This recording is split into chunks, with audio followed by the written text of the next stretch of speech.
The following show is a paid program.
Hey family, what's up? I am so excited. I hope you liked what you saw. We have Jammin' J. Lamont with us.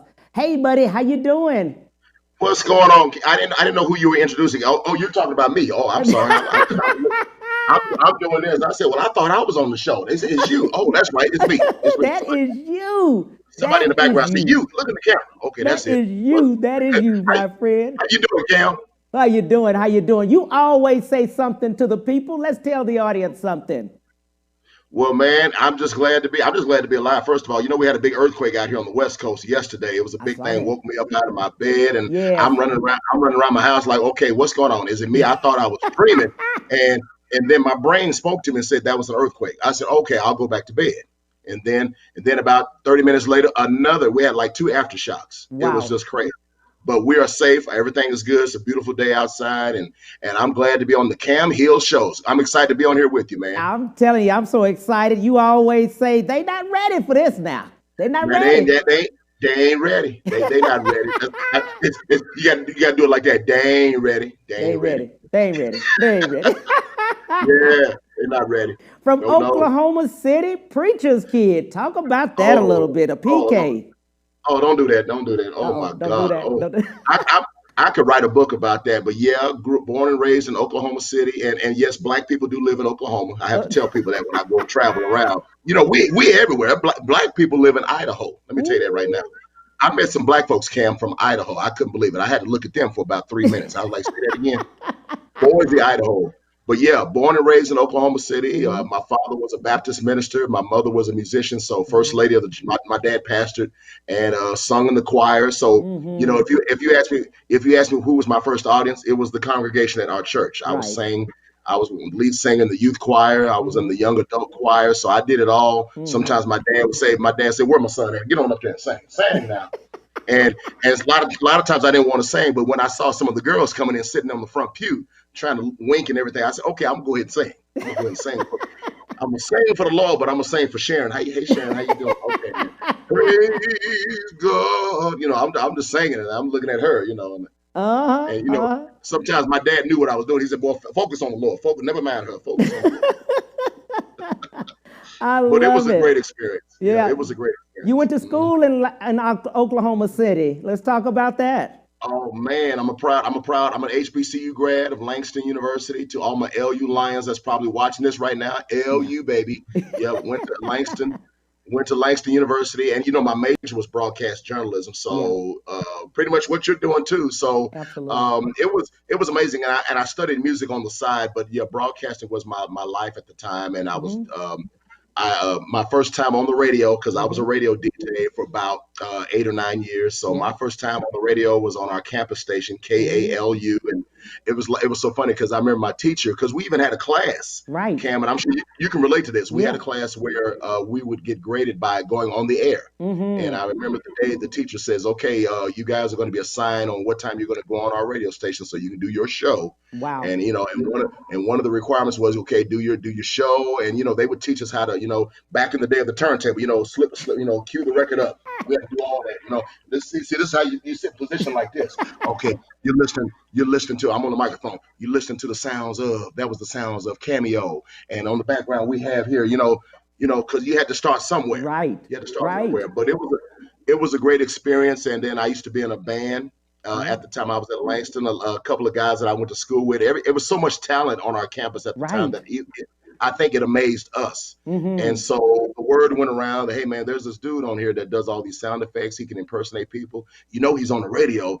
And they were like, you talking about Jay? I said, yeah, Jay Lamont. Oh, my God. So one of the guys I went to school with, he's from Oakland, California. And so it was kind of like doing an audition. We all met at the student center. And Right. so he said, let me hear you, man. So I did a little couple of sound effects, but I started singing. Ah, I'm just singing a little bit of this, singing a little Gap Band cameo. And Mm-hmm. he's like, oh yeah, we need him. We need him. And all of a sudden I got a gig just like that. There was a show coming up on campus and he wanted Mm-hmm. me to sing. So Mm-hmm. they put me in the group. And a couple of years later, we decided to let's do something, man. Let's go in the studio, write some stuff. On campus. We had a classmate who was like one of our party DJs. Right.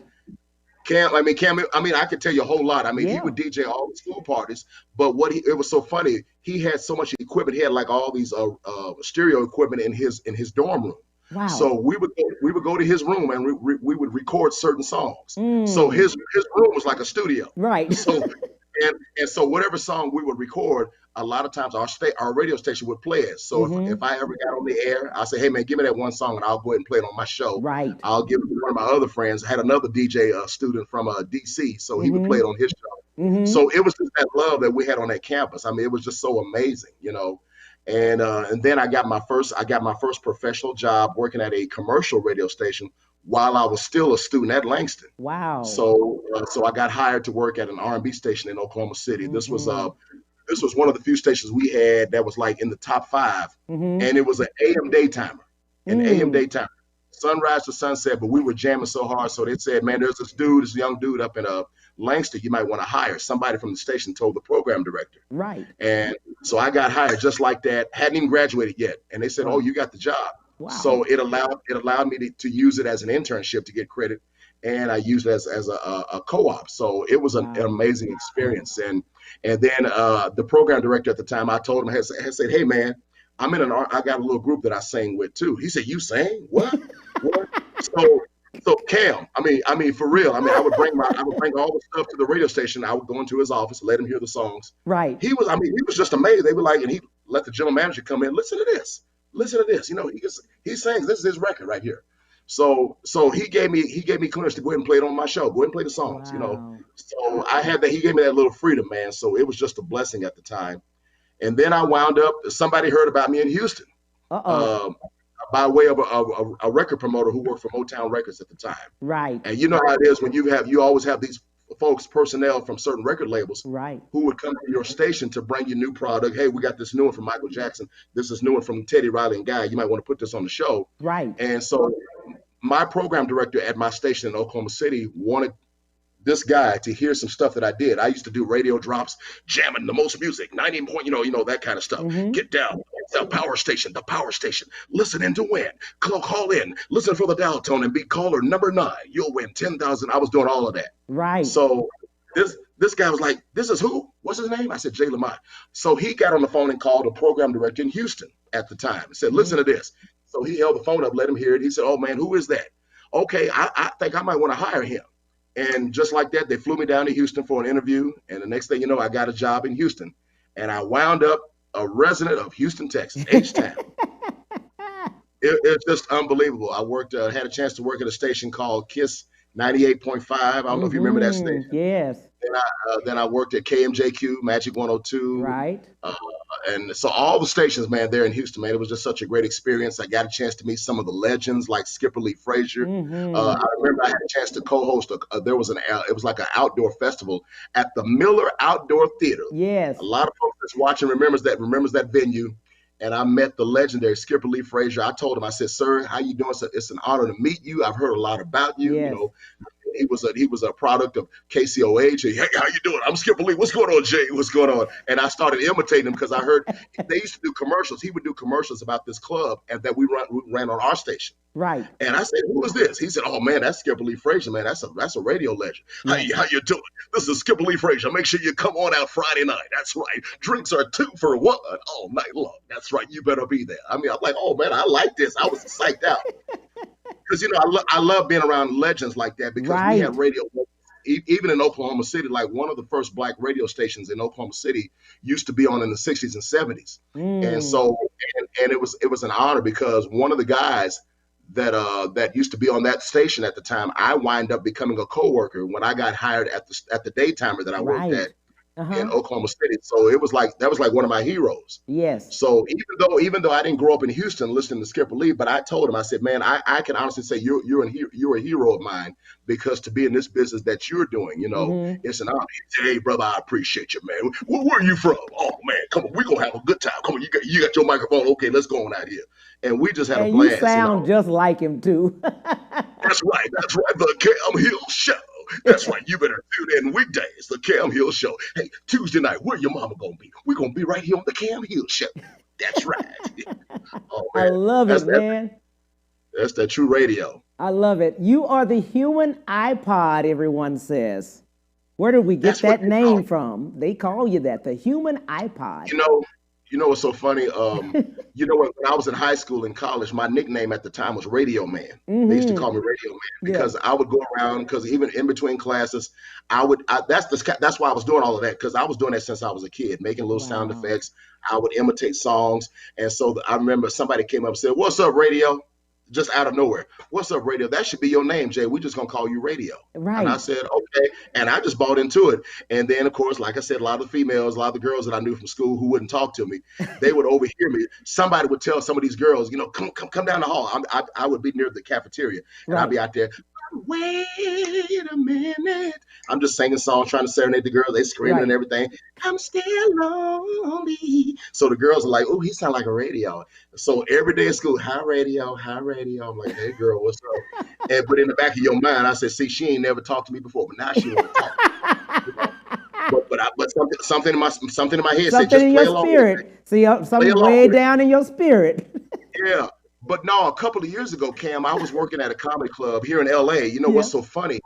My biggest fan base in Los Angeles is mostly the Hispanic community. Wow. To be honest with you, of course, when I do the black rooms, I do the black rooms. But when a lot of times when I go across town and I'm asked to do a club where it's primarily Mexicans, like Hispanics, they love my show. They love my show. And one of the Hispanic comedians that I'm good friends with, he said, Man, you know what, man? You are an iPod, man. They should just call you a human iPod. And I cannot remember who it was that said that. And I guess it caught on to everybody else that heard that. And they were like, "Yeah, that's right, Jam and Jay. You are like a human iPod."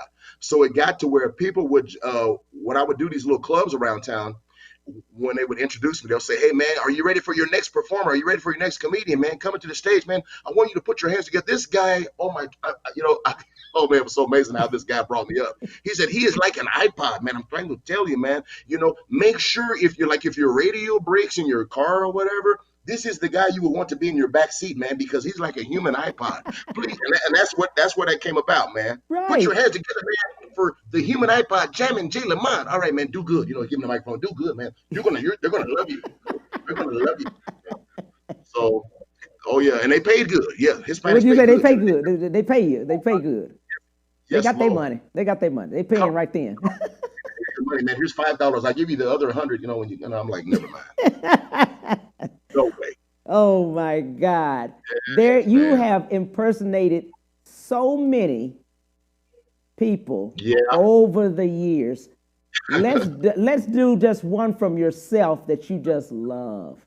Just someone you Oh my just, man, just that's it. That's you. You know what? Now, as far as a singer, as far as Yes. singers, probably the biggest one that really gets the crowd is when I do. I mean, Michael Jackson is one. Michael, Yes. because I've always loved Michael, and Yes. and that's just from growing up watching Right. these clips on television, video Mm-hmm. shows. I see Michael, I Yeah. see the Jacksons. Who else? Prince. I love Yes. Prince. Baby, baby, baby. More than me. He could do an intro to your show. The Cam Hill Show.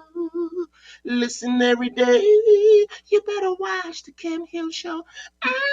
That's my guitar. And then the other one I get a lot is the Isley Brothers. People Oh love when yeah. I do Ronald Isley. Oh yeah, yeah. I don't know if my voice is strong early in the morning. La da da da, la da da da, la da da.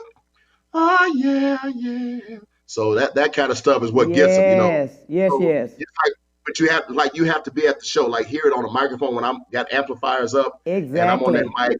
Especially when I do like stadium arenas, it's amazing. The crowd just goes nuts. I remember I was on tour with Mary J. Blige, Right. and I remember we did a show. I never forget that. It was a couple of ladies on the front row, and they were just screaming left and right when I did Ron Isley. So I said, "Yo, you like that?" I'm looking down at the lady. I said, "You like that, don't you?" And I said, "Whoo, whoo." I did the microphone, woo, and they just went nuts. Oh, yeah, yeah. And then, oh, I like the way you receive me. And I had to wait for the crowd to calm down. So Right. it's just so much fun doing it, and just to see how the crowd receives it, it's just amazing. It lets me know that I must be doing something right. If they if You they like doing it, then I'm gonna keep at it. I try to milk them. I milk it. right. Give it to them. That Somebody say, do it again. Oh yeah, oh yeah, yeah. Hey Ron, say Cam Hill. Cam Hill, it's the Cam Hill Show. Yeah, yeah.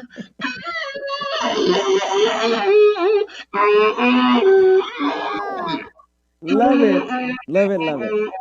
I gotta turn it. I gotta fix You that gotta fix equipment your on there. yeah, you gotta fix your equipment. Little shortage right there. I don't know what that is.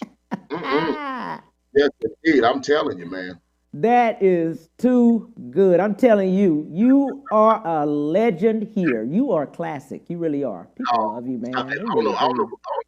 I don't know who told you to say that. I don't know about that legend. I don't know about that. I mean, now if you're saying, I'm gonna let you say it. I just don't know if I can buy into it. I'll let you say it. That is too funny. We were talking about the Yeah. fact about and we were mentioning COVID-19. Hmm. We were mentioning the fact about it affecting the entertainment industry, comedy, music, whatever.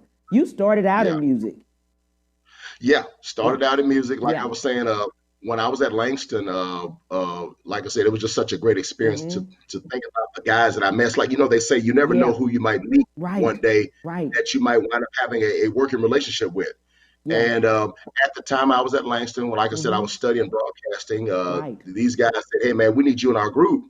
And what's so amazing was we would actually do productions in our campus auditorium. We would do concerts. Sometimes we'd do a concert. We might do like a little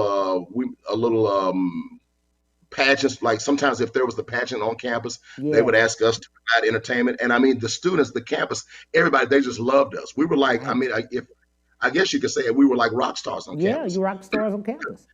Yeah, I don't think our classmates knew. They didn't know how much talent there was on the campus, just like we didn't know. Right. So it really did something to us. And so one of my classmates said, "Man, you know what? We got something here, man. We need to Yeah. we need to record this." And like I said, our friend who was a DJ, we would go to his room, record songs. It was not until probably my last year in college when we decided, let's go ahead and do something. We need to go in the studio. Let's get some songs. Let's write some songs. The guy that was over the group, Keenan. Uh huh. Matter of fact, I just talked to him the other day. One of my closest classmates. We still talk every now and then. Uh huh. We haven't done anything together in a while because at the time we said, man, let's record some demos, see if we Yeah. can get a record deal. There were a couple of people that he knew, and I said, and what I told him, I said, I'll try to see if I can communicate with some of the record producers that I've met being on radio. Right. The only problem was, Cam, is that a lot of these record producers, just like the guy who helped me get a job in Houston, they just laughed in my face because they didn't. I guess the fact is they didn't believe that I really was a singer. Right. And And I think it was because they didn't meet me that way. They only met me Right. because I was on radio. They Uh-huh. said, "You sing?" "Oh, Jay, you don't sing." I said, "I got the stuff right here." Right. And it took other people to tell them, Right. look, he does. Listen to this. And a lot of folks were like amazed. So Yeah. we had a couple of radio stations who would play. It wasn't just my station, but other stations that did play our stuff. And Mm-hmm. it really blew my mind. I said, and the thing was, if if by chance, if this works out, and this is Yeah. the thing a lot of folks don't know, if this works out where we possibly may get a record deal, Right. then I'll get out of radio. I'll leave radio alone and stick with the music because that's really what I Mm-hmm. wanted to do. Right. No, I love radio, but my first love, my passion was music. Mm-hmm. But things didn't work out like we thought, and I kind of figured that because some of the people that we thought that were going to help us, who had connections, Yes. didn't hit us back. Sometimes you always got people who will say to you, "Man, I got you." Yeah. Give me a couple days, I'll call you back, and I'll let you know what I got. You don't hear from them, Yeah. so that's what happened with us with these people. So Mm-hmm. the leader, Keenan, the leader of our group at the time, said, "Look, whatever y'all got going on, y'all go ahead and do your thing. I'm going to work on some stuff. I'm going to make some contacts, and I'll figure something out." He already knew that I was doing radio. He said, "Jay, go and do your thing." And it wasn't until then that I started getting phone calls to do talent. I was doing these little talent contests Right. across Oklahoma City, across town, Uh-huh. because they knew that I was doing all these sound effects and I was impersonating stuff and everything. So a few people said, "You know what, you could do something with that, Jay." Yeah. And I thought about that. I said, "Okay, well, if things don't work out with radio, if things don't work out with the music, I may do something like, a live show." It wasn't, Mm-hmm. I wasn't saying comedy at the time. I said, I'll do something live, Yeah. not thinking that I could make people laugh, but I was always making people laugh. So I said, okay, we'll see how it works out. And lo and behold, there was another guy on our campus who I didn't know went to school there, and the word had went around that he was bringing a rap show, a hip hop show to Oklahoma. Would get this, you're gonna love this. Uh-oh. Grandmaster Billy Bell and the Furious Five. There Do you you go. remember that? Yeah, yeah. Uh-huh. I remember. Makes me wonder how keep them going under. And so he was looking for an opening act. So everybody goes around and said, "Jesse," his name is Jesse. I'm Uh-huh. sure, hopefully he's watching this. "Jesse, I'll never forget this, man. It was because of you, man, that he was the one that got me on my first professional gig. Wow. First professional gig. I was still a student in college at Langston. Mm-hmm. And someone told him, he said, "Man, there's this kid on campus, man, that does all these impersonations. He's pretty good. You might want to let him open up the show." Because it Mm-hmm. was kind of like a contest going, who would like to open up for Grandmaster Melly Mel and the Furious Five. Right. And so I finally got to meet him. He said, "What's up, man? I heard a lot about you, man. Let me hear you." And I'm freestyling for him on campus. I'm doing all these little impersonations. I'm doing these singers and everything. And he's looking at my other friends. They're like, "Yeah, man, I'm telling you, he's good. He's good, man. Mm-hmm. You need to put him on the show." He said, "Okay. Yeah, man, you know what? I might want to put you on the show." And I'm sitting like, "Are you serious?" He's like, "Yeah, yeah." So I said, "Okay, when is the show?" And you're gonna love this. I had a part-time job. Guess where I used to work? I was working at Denny's restaurant. Yeah. Hey, I was proud of myself. I had my own job, right out of high school, working at Right. Denny's. I made my own. What little money I made, I was paying my way through school. Oh yeah, I was hustling. I paid my way through school and stuff. Uh-huh. So he told me at the time. He said, "I want to put you on this show." Yeah. And I'm like, when is the show?" And he told me the date. He said, I got commercials running on radio and everything. And that was the first time to hear my name I wasn't on radio. I wasn't on commercial radio then. Right. And to hear my name in a commercial ad, nobody knew who I was. "Don't miss live, Grandmaster Melly Mel. You remember him, the message, it's like a jungle sometimes." And so and so. And then they played the rap, because a lot of people don't know he's the rap on "I Feel For You," Shaka Khan. Mm-hmm. That's Melly Mel. Yeah. Shaka, Shaka, Shaka Khan. Shaka Khan, let me Rocky. And so they said, "With special guest Jay Lamont, don't miss it. Coming up Saturday night." I think it was Friday night, whatever. And I'm like, okay. So I had to call my boss at Denny's. I didn't tell them why I needed the day off. I said, "Look, I had an emergency. I'm going to have to. Can you get someone else to fill in for me?" Right. They said, okay. So they didn't hesitate. I said, "Okay, Jay." I said, "Can you come in on such and such day?" I said, "Yeah, that's fine. And so that way I was able to do the show. Now, mind you, I'm trying to think, how much did he pay me? It was $200. It was a $200 pay. I didn't have to do it 20 minutes. And mind you, I have never in my life have I ever made $200 In like 20 that. minutes. You got to understand. I'm 19 years old at the time. I'm a student in college. I'm sitting here counting the cash. And we're at the arena. I'm like, oh my God, $200. I have to wait 2 weeks to get this on my paycheck. I said, I mean, it was like paying me $1 million. Trust Right. me. I was so excited. I was proud of myself. Absolutely. So I went out there. So I had to kind of figure out, okay, what am I going to do? Because this is my first time. So I had to put together. So I'm actually putting together skits. I'm writing out what I'm going to do. I've got my little pad and pen. Okay, I think I'll do a little Michael Jackson here, and I'll do some Luther because I was doing all this in school. And it turned out to be all right because and a lot of the folks that came were my classmates. I had a lot of kids from other schools. There were students from that came, Oklahoma State University, some folks from OSU that came, and they cheered me on. I mean, so it really worked out. I think that was the beginning right there. And so the guy Jesse, who put me on that show, said, "Oh man, you did great, man. This was great. I think we're gonna put you on our next show." And so I'm like, "Are you serious?" He said, "Yeah." So what are you doing on? Yeah, he was ready. I'm like, "What are you doing on such and such?" Yeah, he said, "So we're gonna put a show. We're gonna bring a show to Tulsa, Oklahoma." I'm like, "No, you gotta be kidding." Now this is Charlie Wilson's hometown, Uncle Charlie. So I'm like, "Who's on that show?" He said, "Levert." I'm like, "Oh my God." Well, this was back when Casanova was like a big hit on the chart. I ain't much on Casanova. So I'm like, I'm about to open up for Levert, the second professional gig. I'm still a student at Langston, and the show was sold out. Wow. Oh my God. And I'll never forget that. So that turned out to be a great show, and it just went on from there. Well, buddy, let me tell you something. We've got something exciting for people in a minute. I want you to hold that thought. We got something exciting. We're going to go to the break, and we'll be right back with Jammin' J. Lamon. We'll be right back to the Cam Hill Show after these messages.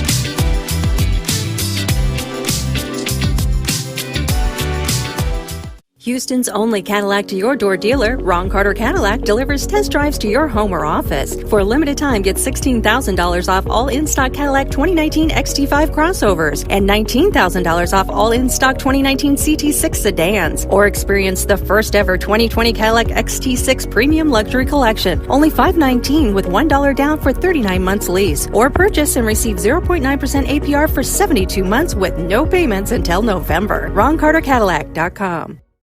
When it comes to protecting yourself and your partners, all the information out there can be overwhelming. Visit our website. We are a free and confidential service striving to help you stay informed and stay notified. We are committed to a healthy Houston. Houston's only Cadillac to your door dealer, Ron Carter Cadillac, delivers test drives to your home or office. Drive the new 2020 Cadillac XT4, only $399 a month, or the new 2020 XT5, only $429 a month, both for 39 months lease with just $1 down. Or purchase the XT4 or XT5 and enjoy 0.9% APR for 72 months with no payments until November. RonCarterCadillac.com. Have you been injured in an 18-wheeler accident, truck accident, car accident? Was someone texting and ran into the back of you, not paying attention? It doesn't matter what it is. Give me a call, Attorney Willie Powles. We'll fix it today. The number is 281-881-2457. Again, that number is 281-881-2457. We'll fix it today. Call Attorney Willie Powles. And now back to the Cam Hill Show.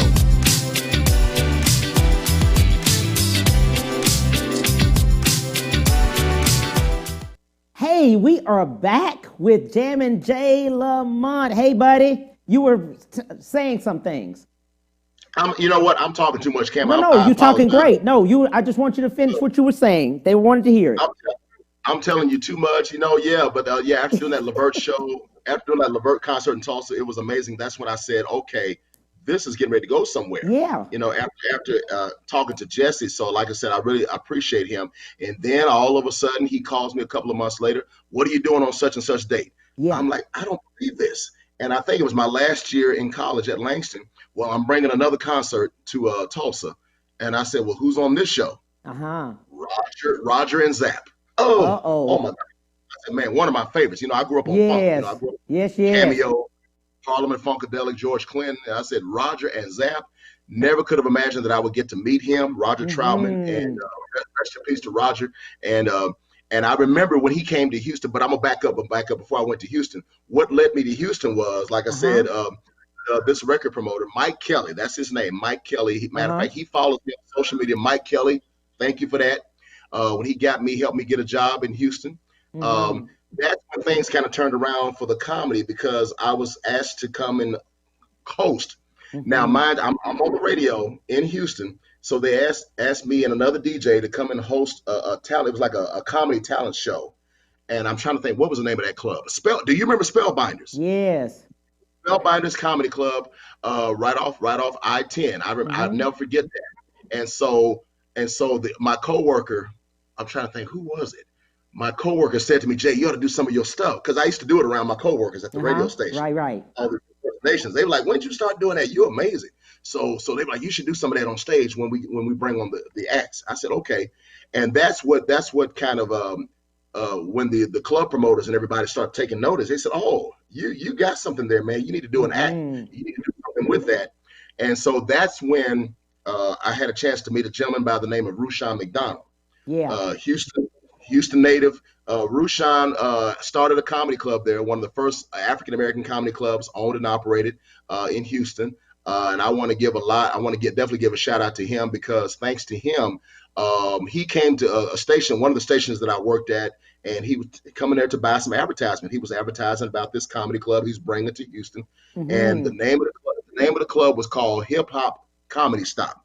And it used to be located in I think it was in the Ramada Inn Hotel right off of the Gulf Freeway. Woo, man. See, I'm as you can see, Cam, I'm having these flashbacks. I'm just looking up in the sky like, man, that, you know what? I miss H-Town. I miss Houston. I can see the I-45 Cross Timbers, the hotel's right there, and the club was inside the hotel. Right. Stop. So he asked me at the time, somebody at the station said, Rushion, this is Jay Lamon. This is one of our jocks here at the radio station. This guy's so talented. You ought to let him come and host the show. Because he wanted somebody from the station to host the comedy show. It was like the beginning, the grand opening. And I said, no, I don't need to do it. I'm like, no, I don't need to do it. No, Jay, you should do it. You should do it, man. What are you talking about? Yeah. So Rushion was like, how you doing, brother? You know, he said, man, do a little something for him, Rushion. They like Rushion, watch this. So I did a little something for him. I did some impersonations. He was just sitting there like, all right. He was laughing. Oh, man, you good. Okay, yeah. We need you. And that's pretty much how it started. So I went out to the club to host the show, but I'm representing the radio station. Right. Time. And so it got to the point where Rushion said, well, man, why don't you come on out a couple of nights? We might want to bring you out a couple of nights just to do a set. You know, can you put some of that together like in a 15 or like a 10 or 15 minute set? And I said, well, I guess I could try. Because I really wasn't trying to do that, you know, because I still wanted to get back to the music because I was still keeping in touch with some of the band members from my group while I was working at the radio. And I said, oh, what the heck? I'll give it a try. And it just blew up. So everybody that was coming out, you know, I mean, it got to the point, Cam, where the shows were selling out at the Comedy Stop at the club. Right. And a lot of the folks that were coming out were some of my radio listeners. They listened to our station. Right. And I think this was when I was at 102 or either 97.9, one of the stations. And it just blew up. And so everybody was like, Jay, man, you got a talent, man. You're so talented, man. We didn't know you could do all of that. And so, because I was doing some of that even on our morning show. Right. And it brought a lot of exposure for me in Houston that I just never could have imagined. So as time went on, the club blew up. It got so crazy that Rushion, they had to find another location because the club inside the hotel was so small, they couldn't fit everybody. Capacity was just growing. They had to turn away people. Right. And so Rushion realized, okay, we got to do something because we're losing money. Yeah. People away. So he found another spot. I know Rushion will love this. He found another location, some building over on Main Street off of Highway 59. Right. And that's when it blew up. You know, it was like some building that they turned it into a little theater. It was like a theater round. Kind of like the arena theater. Right. It was a round stage in the center, and you could see people around. It was like a circle. I mean, it was amazing. And so I could tell he was so proud of that. And I told him, I said, man, you really got something here. Yeah. And every now and then I would always tell him, I said, man, I appreciate you because it was because of you that you put me out here. So it was really the comedy circuit that put me out there more exposed, unlike everything else I was doing. So this is what I was thinking, Cam. I said, okay.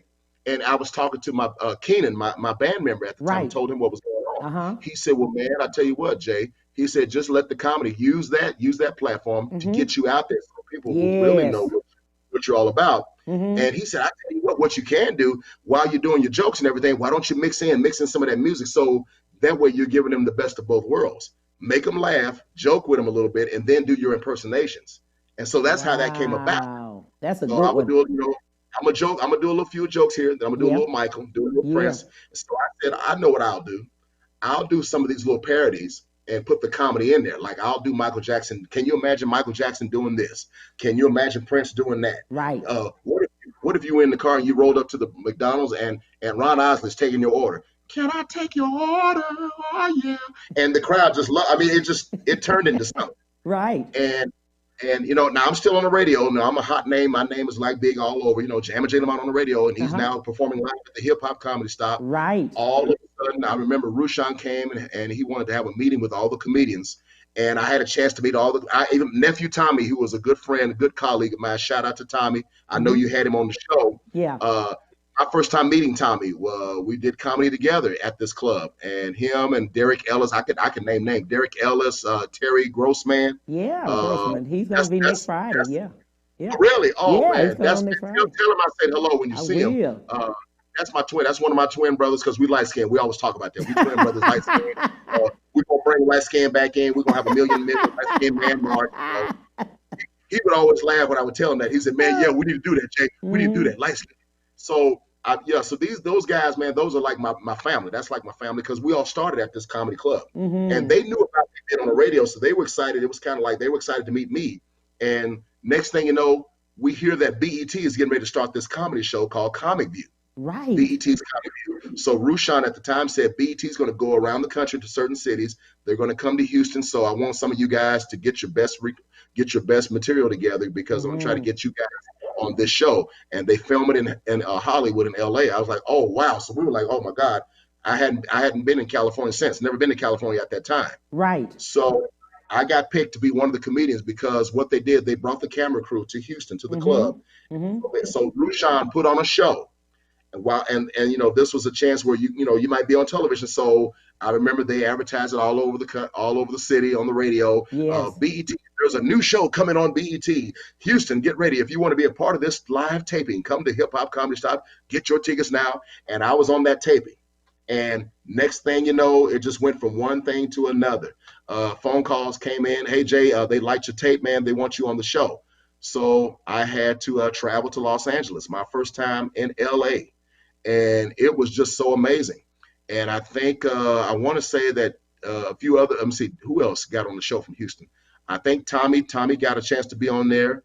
Derek Ellis, Grossman. I mean, it was just a dream come true. Never could have imagined this. And I remember I called my band leader, Keenan, said, man, you're not going to believe this. He says, what? And now he's from Oakland. He's already in Oakland. I said, man, there's this new comedy show on BET called Comic View. They got this guy hosting. His name is DL Hughley. And that was my first time meeting DL. DL actually came to Houston because Rushion would bring like featured comedians who were starting out. DL, I know you had. Didn't you have J. Anthony Brown on here as well? Yes, I had him on Monday. Yeah. That's my buddy right there. Yeah. And so everybody all these names, we all started out at the same time. Absolutely. J. Anthony was, and J. Anthony, his career blew up just from Def Jam when he said, "Watch out there now." That was his line. Absolutely. And I got a chance to meet him. I got a chance to meet DL. And DL, I remember DL came up, just gave me a hug. He just embraced me. We just clicked just like that. Right. He saw the tape that I did from Houston. And so he said, man, you amazing, brother. We all the producers in LA saw your tape when they sent it into the studio. And they said, man, you the bomb, man. So we got to get you on the show.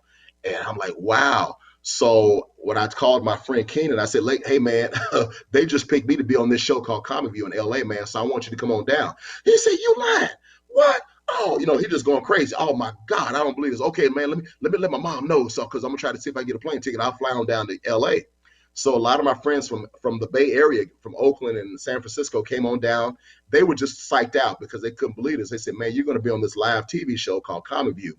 I told him, I said, it's not a music set. It's a comedy set. Yeah. So I'm going to do no, don't worry about that. Do your thing. He said, remember what I told you. Let them know what you really do. Because a lot of them don't know that you sing and you do this and do that. So mix it all together. I said, oh, I got you. So guess what, buddy? Guess what? They just told me we got something for you. Hey guys, we got it. There you go. We got a clip. We got a clip of you in action. You in action. There you go. But I'm going to tell you right now, like I said, I'm so excited. We got a new president. I can imagine, trust me. Can you imagine what would Barack Obama tell the American people on that day? Just imagine. This is ABC News, live from Washington, D.C. The inauguration of Barack Obama, the 44th president. Now here is Ted Koppel. Thank you and good evening. Welcome to Washington, D.C. I'm Ted Koppel. Barack Obama is now standing by. We're going to join him now in progress. He is getting in as our new president of the United States. Let's listen. I want to say that I'm very grateful. Yeah. And I want to thank you. Thank you all.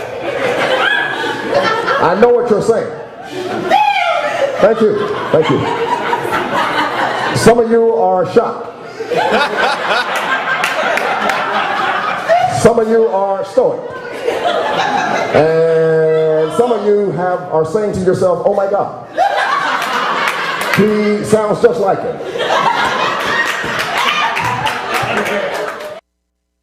I see you, Mr. President. Mr. President, I see you. Oh my God, I have not seen that clip. You know, actually, I'm trying to think. I was trying to think. Where did we tape that at? That was at a little small club, and that was in Hollywood. Hollywood. The gentleman that put me on that show, mostly a white crowd. Cam, there was nothing but white people in that audience. And so when I started doing Obama, I think that was when he had just put his bid in to run for president. He did. And the first time I did him on stage, because I would always watch him on television. I'm sitting at home watching C-SPAN, CNN, listening to this brother. I said, oh my God. And the way he was speaking, I said, okay, let me see if I can do him. So I would sit there and I'm looking at the TV screen. Let me watch him. Here is what I feel that we should do. That we know, because he has a tendency to do that. And I'm not sure. I don't know what I'm going to say next. The first time I did Obama was at a show in San Diego. We're in San Diego, California, and the crowd went nuts. They went. It was like a 2-minute roar. I had to stop for a minute until they calmed down. And the first thing I said was, if you ever watch some of his interviews, he'll always say, well, let me say this. And that's what I said on stage. Let me just say this. And they just roared. And I said, okay, I think I'm going to start doing Obama. Because I said that was a big deal. This is the first brother to be running for president. So I was doing it all around the country on the shows. So yeah, that was at a club in Hollywood. I'll never forget that. Well, we'll be right back. We're going to take a break, and we want to talk to the president. After this. After this.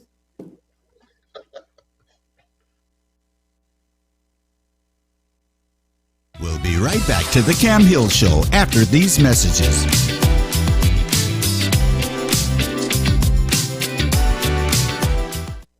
When it comes to protecting yourself and your partners, all the information out there can be overwhelming. Visit our website. We are a free and confidential service striving to help you stay informed and stay notified. We are committed to a healthy Houston. Houston's only Cadillac to your door dealer, Ron Carter Cadillac, delivers test drives to your home or office. Drive the new 2020 Cadillac XT4, only $399 a month, or the new 2020 XT5, only $429 a month, both for 39 months lease with just $1 down. Or purchase the XT4 or XT5 and enjoy 0.9% APR for 72 months with no payments until November. RonCarterCadillac.com. Have you been injured in an 18-wheeler accident, truck accident, car accident? Was someone texting and ran into the back of you, not paying attention? It doesn't matter what it is. Give me a call, Attorney Willie Powles. We'll fix it today.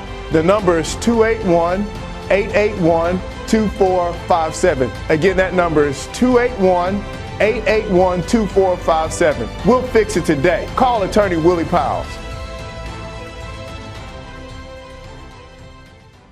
Houston's only Cadillac to your door dealer, Ron Carter Cadillac, delivers test drives to your home or office. For a limited time, get $16,000 off all in-stock Cadillac 2019 XT5 crossovers and $19,000 off all in-stock 2019 CT6 sedans. Or experience the first ever 2020 Cadillac XT6 Premium Luxury Collection. Only $519 with $1 down for 39 months lease. Or purchase and receive 0.9% APR for 72 months with no payments until November. RonCarterCadillac.com. And now back to the Cam Hill Show.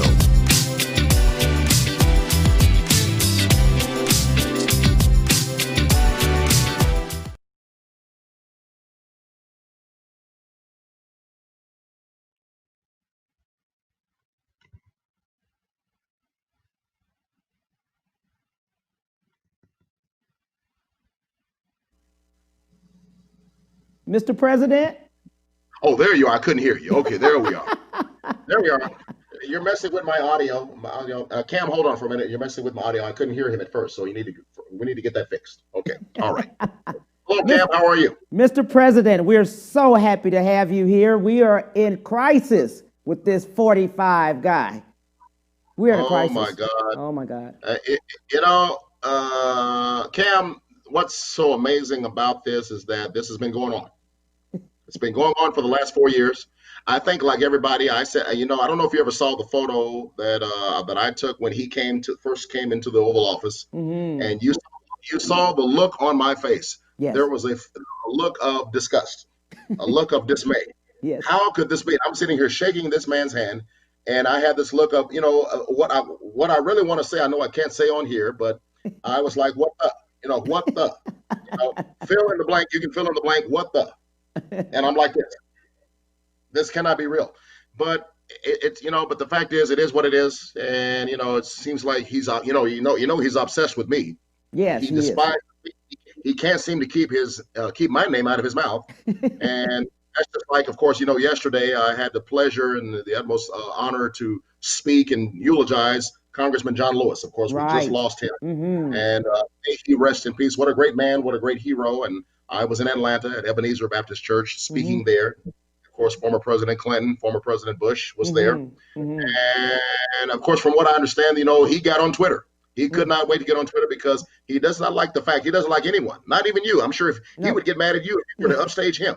And he'll be on Twitter, that Cam Hill, that no good Cam Hill. See, that's what he'll do. So he's doing it to me.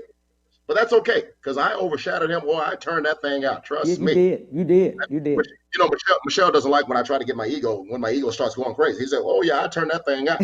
Oh, yeah. I told everybody to throw your hands in the air, wave them like you just don't care. Oh, yeah. If you're ready like Freddie the Rockwell Stadium, we're going to turn this thing on out. Oh, yes indeed. Yes. But, that's why I'm urging every one of you, to your viewers, to go vote. Yes. I don't want you to, don't boo. Don't say nothing else. Just vote. Just vote. I figured they would have had him out from them trying to impeach him, but that didn't work. Right. But whatever the case may be, just go vote. I'll leave it at that because, oh my God, it hurts me. Sometimes I think that I don't want to go there, but I'm going to say it. Yes. Because of this COVID, the pandemic, I think the pandemic will be just as worse if we don't vote this man out. That's all you got to do. Vote. Vote. And I'm sitting here rocking some Planet Rock, Block Rock and Planet Rock. I'm sorry, Cam. I got distracted. I'm sorry. I'll turn that down. I can't. We'll jam later. I'm talking to Cam Hill. Okay. Mr. President, Cam, we appreciate you. We know you've got to go right now, and we know you got to get out of there and go jam. Gotta go jam. Gotta go do my thing. I gotta grab Michelle, and we're gonna jam some Eyes of Brothers. Oh yeah. There you go. There you go. I like the way you receive me. Oh yeah.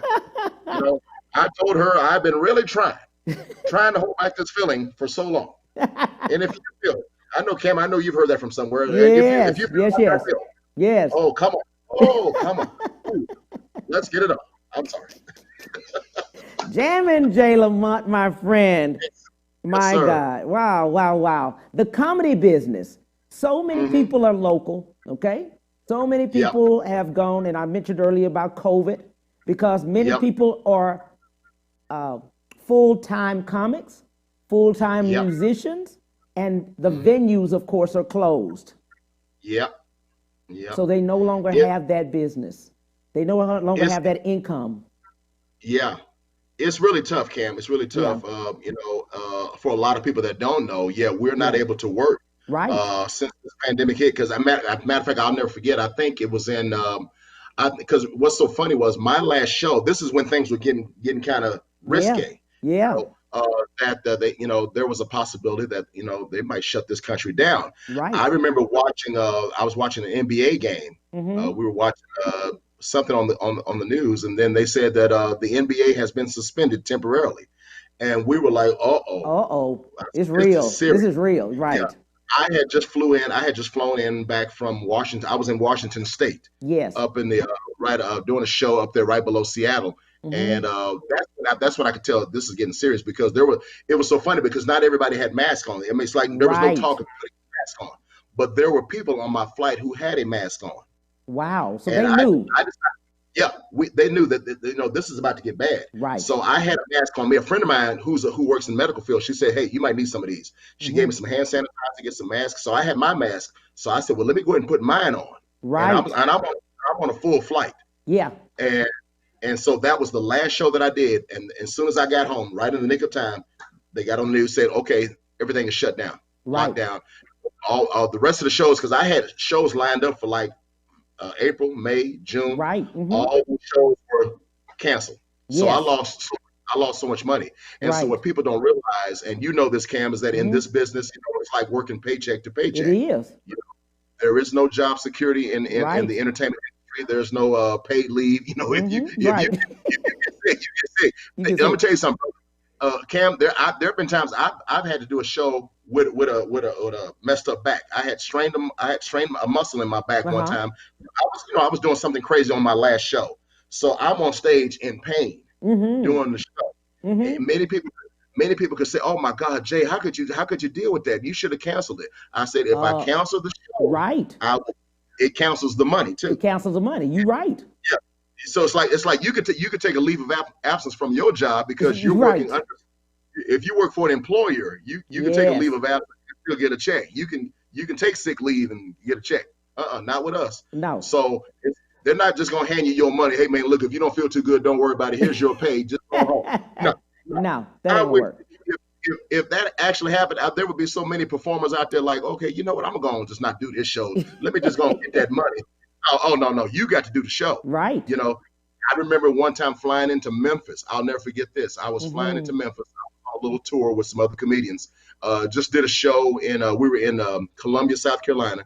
Then had to fly to Atlanta. Mm-hmm. Then had to fly to Memphis. Right. And I don't know if it's because of the weather, sometimes the air, the climate change, sometimes the climate change can mess with you. Right. It can. And, having allergies and everything, it just caught up with me. So as soon as we're flying into Memphis, Cam, I remember my head started hurting. It was almost as if somebody had threw a baseball to my head. It was killing me. Had a show that night. I couldn't cancel the show, and I was excruciating pain. My head was killing me. Don't trust me when I tell you, I got up on that stage, did that show. I think I 30-minute set. My head is killing me now, but it's like I had to put all that in the back of my mind. Right. Because all that adrenaline just came up out of nowhere because you could see that crowd. The show just must cheering go you up. on. Like they said, the show must go on. Yeah. And if I tell you how much I was getting paid that day, you'd have been like, you know what? If You about to limp. if I'd have told them to put a sleeping bag on the stage, I would have laid down like this. How y'all doing? Oh, man, I would have done just like this doing my show. I sure would have. Because I'm gonna get that check. I'm gonna get that check. Exactly. So man, I said God must have had my back that night because I did the show. I remember I said, "That's my time. Thank you very much. My name is Jammin' Jay Lamon." Ran off the stage, ran right into the dressing room. And just fortunately there was a sofa in there in my dressing room. And I just collapsed on that sofa. Right. And somebody ran backstage. It was some lady that I met who just happened to be a pharmacist. Pharmacist. And she knew something was wrong. They knew something was wrong. Jay, are you okay? What's wrong, babe? What's wrong? Do we need to get you? Need a doctor? I said, my head is killing me. I have a migraine. It was a migraine headache. Right. So thank God for her. I can't remember who she was, and she went and got some medication. Went and got some aspirin, some medication for me, and so I felt so much better the next morning. I had to get a good night's sleep. They got me to the hotel, so it worked out fast. So those things happen. You'd be surprised. They and happen. I know Yeah, I know a lot of comedians and I got some musician friends who will tell you that they've had to play sick, or or if they're injured or Exactly. something. Yeah, Exactly. How yeah, can man. people what are our last words to the viewers? Mr. Jamin J. Lamont. What are the Well, last words? well, let me say this, if you don't mind. I'm gonna tell you. It's funny how now they got it. Now you have to tell people out there because of this pandemic, wash your hands. Let me tell you Yes. something. I've been washing my hands since I was a kid, Cam. Before this pandemic hit, I was still washing my hands. Next time you go to church, pastors are going, the preachers are going to have to get used to not saying touch someone for a Well, while. You exactly. can't. Exactly. You can't do that. Yeah, even before the pandemic, No, you can't sometimes do I none of didn't want that. Don't touch me. to. Don't. Not everybody washes their hands when they go to the bathroom. Exactly. Even Six before the feet. pandemic. We got to do it Yeah. 6 feet. Look. I'll tell you something. Practice social distancing. I don't have to practice. I've been keeping my distance for years. Let me tell you something. You don't even like it, Cam, do you? I got pulled over the other day. The officer told me to step out the car. I said, well, because of the pandemic, sir, I have to keep my distance. So I'm staying in the car. I'm not getting out the car because of the pandemic. He thought I was crazy, but I said, look here. I got COVID. That was Did it. you He tell let him? me go. Yeah, he let you go. Let me go. I got COVID. He I let you said, I go can't get out. then. He get you Oh, go yes, then. yeah, I'm not telling everybody to do that, to try that. It may not work for you. You might get a ticket. You might go to jail. They might drag you to jail with COVID. But everybody wash your hands. Matter of fact, as soon as I get done with you, Cam, I'm getting ready to take a shower. I just took a shower, but I'm gonna take another shower because practicing social distance. I got to keep my distance from the screen here. You got to. Uh, You got to. You got to. but if people want to follow me, they can follow me on all social media. Yeah. Jammin, Jammin, Yes. JAYLAMONT, Facebook, Twitter, Instagram. I have they can go to my website if they want to get I got my DVD. I got a live comedy DVD. You got to get it. It's on thejaylamont.com, THEJAYLAMONT, thejaylamont.com. And I got my music out too, Cam. There you go. Celebrate. My biggest hit song, Celebrate. Got to I give a love shout out it. to all Yes. radio outlets. Oh man, I appreciate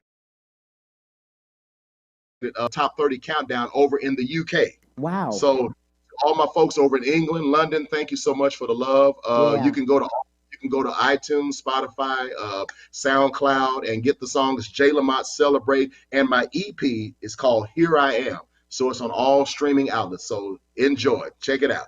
I'm telling you guys, we are here. We have Jammin' J. Lamont. Man, you the man. You the man. What's for lunch? What time for lunch? I'm sorry. You're over there. I'm sorry. We can't go to lunch. I'm sorry. Okay. All righty. All right. Thank you, my friend, for everything. I appreciate you. Man, thank you, brother. Man, I had a great time. Appreciate you. I did too. Take care, buddy. We'll be talking. H-Town. H-Town. Bye. Thank you so much. We are excited next week on Monday. Jay Pliner will be here. Stay with us. See you then. Bye.